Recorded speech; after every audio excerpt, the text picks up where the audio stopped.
England থেকে একটি committee পাঠানো হলো। গোটা ভারতবর্ষ থেকে কোরআনটাকে জ্বালিয়ে পুড়িয়ে সারখার করে দাও, কোরআনের কোনো ন্যাস যেন গোটা ভারতবর্ষে না থাকে। তাদের এক কমিটি এসে রিপোর্ট করলো, এটি তো ভেরি ইজি একটি কাজ, কঠিন কিচ্ছু নয়। আমরা আইডিয়া করেছি সব লাইব্রেরিগুলো পুড়িয়ে জ্বালিয়ে ছারখার করে দেব, কোরআন থাকবে না। নেক্সট টাইম আরেক কমিটি পাঠালো, দেখো তাদের গবেষণা ঠিক আছে কিনা। তারা এসে বলল, নো নেভার, এত সহজে ভারতবর্ষ থেকে কোরআনকে তো মুছে ফেলা যায় না।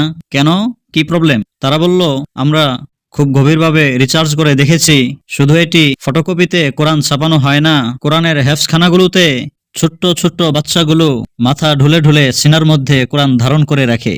সো পাতা পুড়িয়ে দিলেই, ফ্যাক্টরিগুলো পুড়িয়ে দিলেই কোরআনকে মোছা যাবে, কোরআনকে নিঃশেষ করা যাবে না।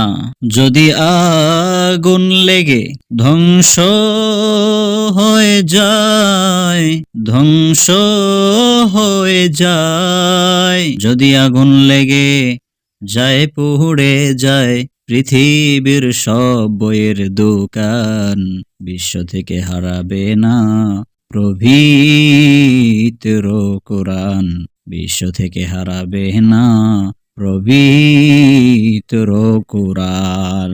ঠিক কিনা? ইন্না নাহনু নাজ্জালনা যিকরা ওয়া ইন্না লাহু লাহাফিজুন। ও নবী, আপনার উপর আমি আল্লাহ কোরআন নাজিল করেছি, কিন্তু জিম্মাদার আপনার উপর ছেড়ে দেই নাই। কোরআনটাকে হেফাজতের জিম্মাদার আমি আল্লাহই নিয়ে নিয়েছি।